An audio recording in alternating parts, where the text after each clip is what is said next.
This is your host, Jay Johnson, and this is the Jay Johnson Show.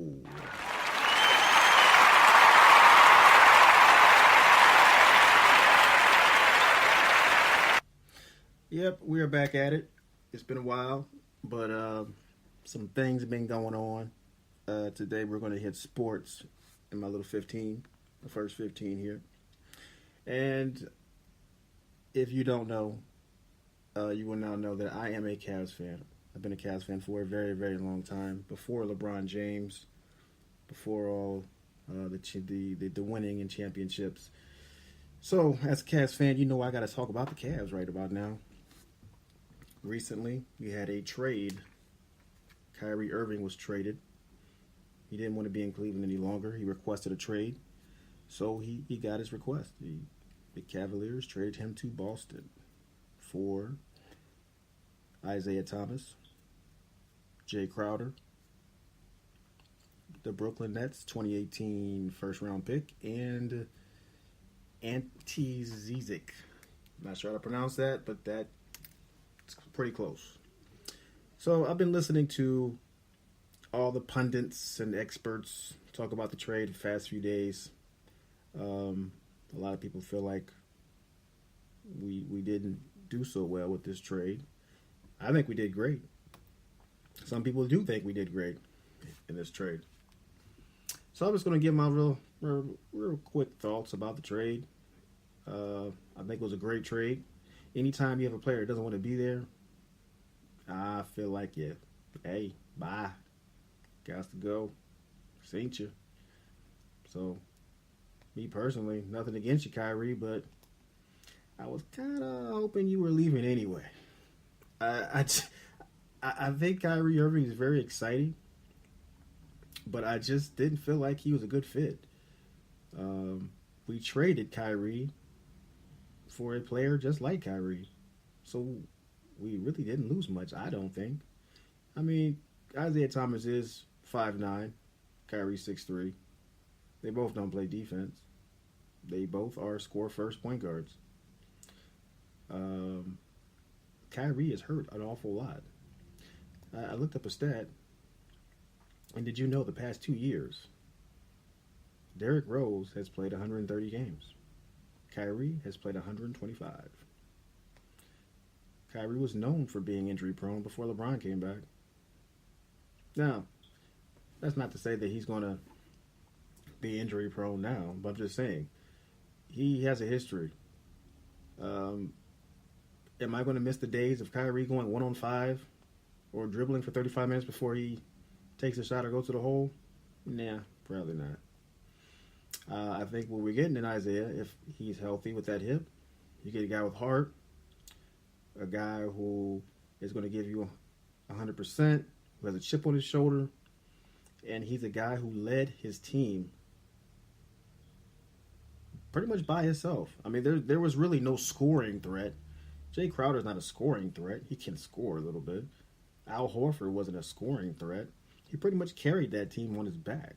So when you say they both don't pass the ball, you got to give it up to Isaiah because he really didn't have much as far as, if you look at comparing them to the Cavs, he didn't have the same offensive weapons that Kyrie had. So I think you're going to see Isaiah be a little bit more of a true point guard than Kyrie, but that's not going to be saying much because I don't see both of them as true point guards. As far as this notion that, well, Kyrie hasn't reached his peak yet. He hasn't reached his prime. Do you honestly think this dude is going to go to Boston and become Russell Westbrook or James Harden and start averaging triple doubles? That's not Kyrie's game. Will he average about 30 points a game? Yeah, he's a scorer. He's a gun. So that's not going to be a problem. So if you're talking about him reaching his peak as being a top-notch scorer, I mean, I guess we're good with that. Well, I guess Boston is good with that. But I do find it interesting that Kyrie Irving is a straight-up scoring machine. and doesn't bring very much else to the table. No rebounding, no defense. And people think he's exciting, and they have no problem with that. But Carmelo, they got a problem with Carmelo being like that. I don't think it's true. But when has Carmelo really even had any help? He's had to be a guy. But I digress. So, what do y'all think about that trade? Like I said, personally, I'm happy he's gone. He didn't want to be here, and if that's how you feel, this ain't you. Same with Shumpert. I heard he wanted to be traded. Boy, bye. That's how I feel. You don't want to be in Cleveland? We don't want you here.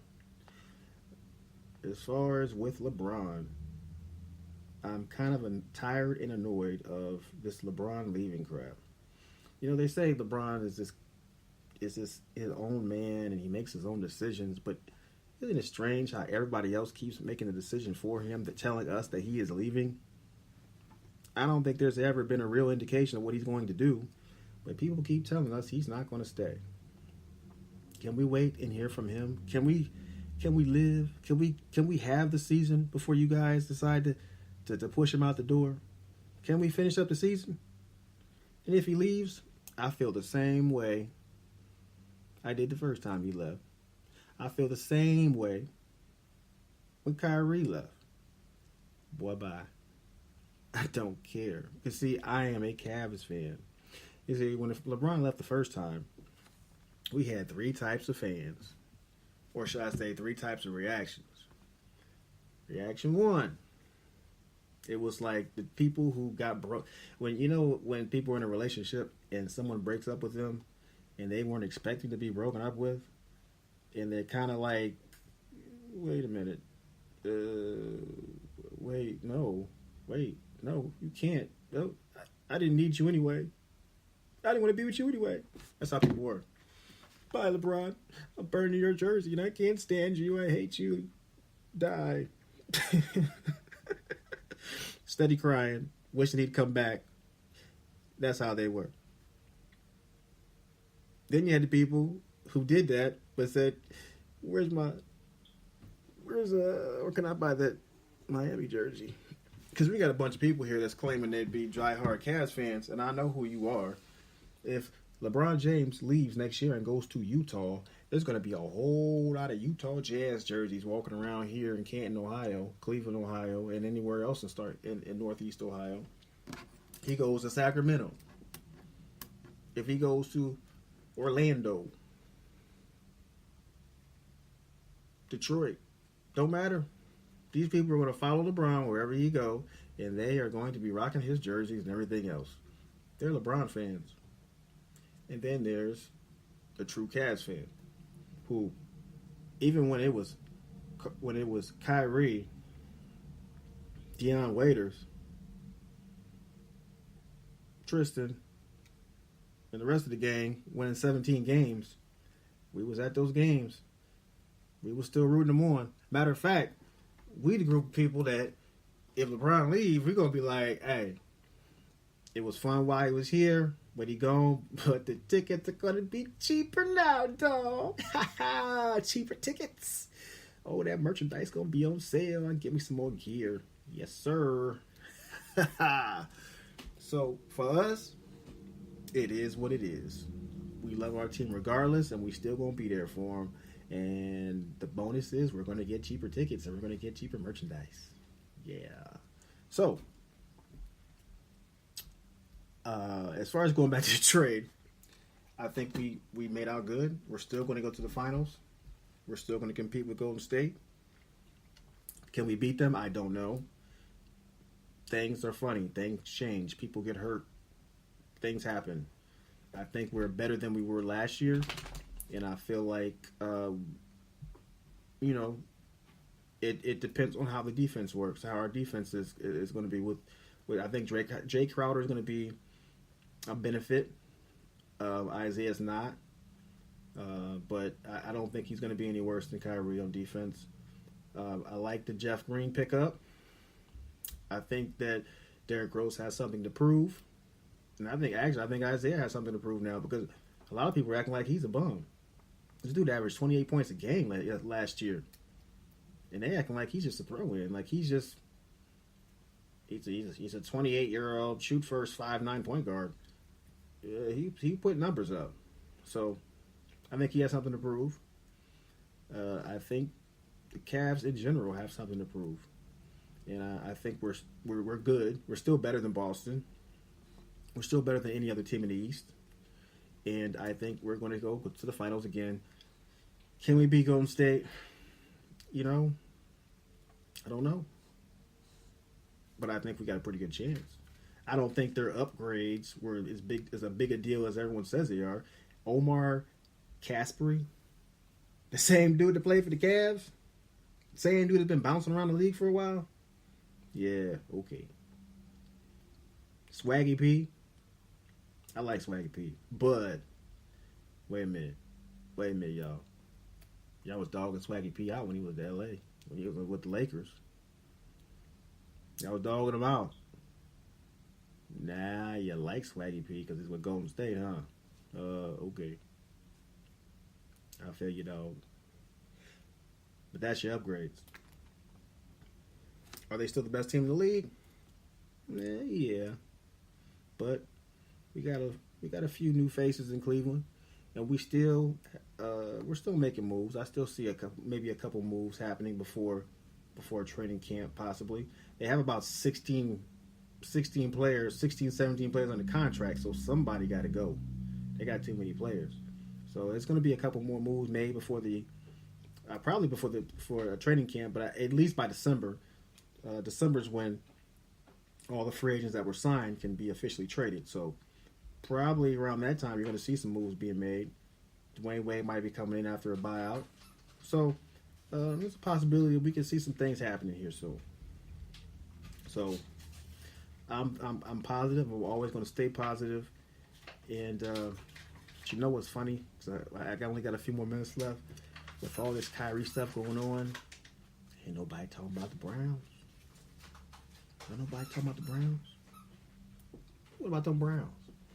What about Deshaun Kaiser? I'm excited. Hopefully he gets to be starting quarterback. He looked good. He didn't look spectacular, but he looked good. I'm not upset or disappointed. He looked good in the preseason. Another preseason game tomorrow. Hopefully he looks good against the Buccaneers, and we can have a starting quarterback, that hopefully lasts for a while. It looks like the offensive line got it together.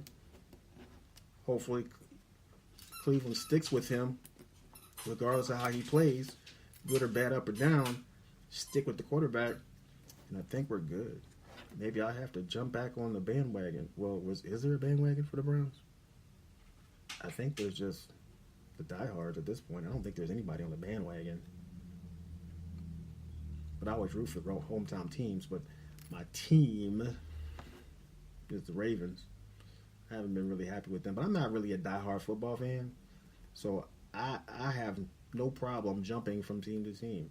But I've always been a Browns fan because this is where I live. But hopefully the Browns get together. Deshaun Kaiser, like the dude, look good. But nobody talking about the Browns because of the Cavs, man. But let me go on ahead, get up out of here.